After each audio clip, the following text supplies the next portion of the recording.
a middle ground, and we will be proposing to the National Assembly a budget cut of not the entire 346, but a budget cut of 177 billion, and borrowing the difference. Whatever we are going to borrow, the difference, will increase our fiscal deficit from what I intended to be 3.3% of our GDP. It will now go up to 4.6% of GDP, still lower than last year, and will be used to fund some of our critical government services. We will use the money that we will borrow to protect funding for some of the critical areas that the people of Kenya have asked me to protect.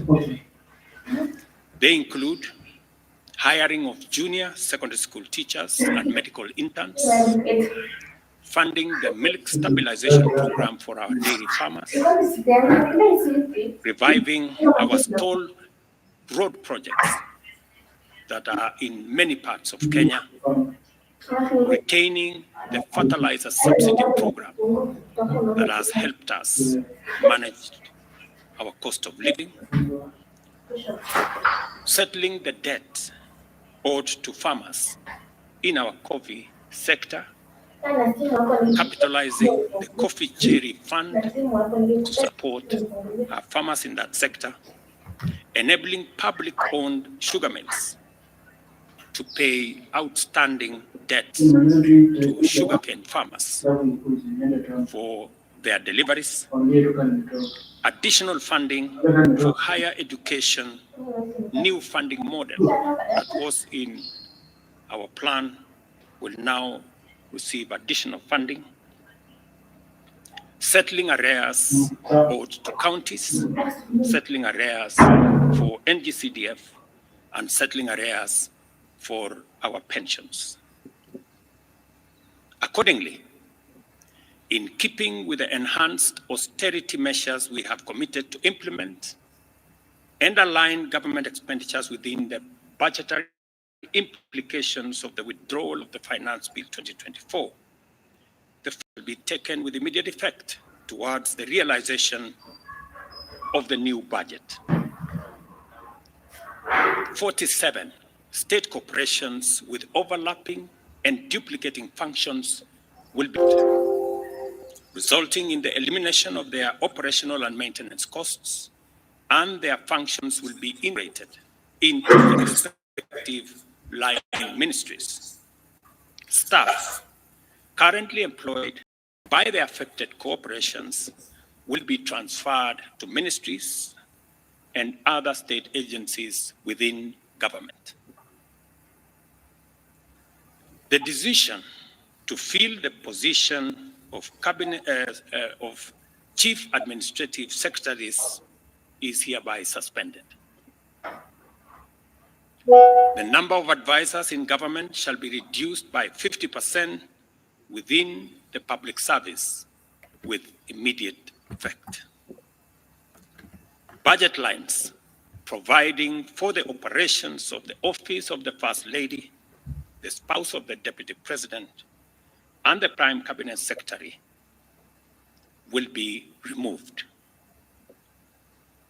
Similarly, the budget provisions for confidential budgets in various executive offices, including my own office, have been removed, and the budget for renovations across government reduced by 50%. Henceforth, public servants who attain the retirement age of 60 shall be required to immediately proceed on retirement with no extensions to their tenure of service whatsoever. The purchase of new motor vehicles by the government is suspended for 12 months, except for security agencies, while a new policy on transport for public officers will be developed.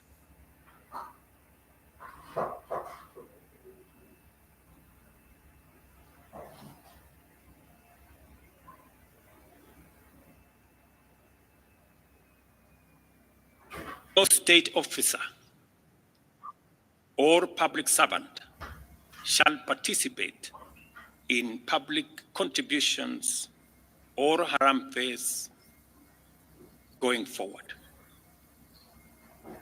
The Attorney General is hereby directed to prepare and submit legislation to this effect and develop a mechanism for structured and transparent contributions for public, charitable, and philanthropic purposes.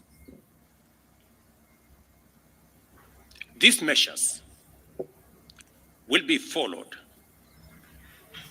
by changes in government that I will be making shortly. We are determined to carry out this and other interventions to improve the quality, efficiency, and transparency in serving the people of Kenya and ensure that citizens receive maximum value for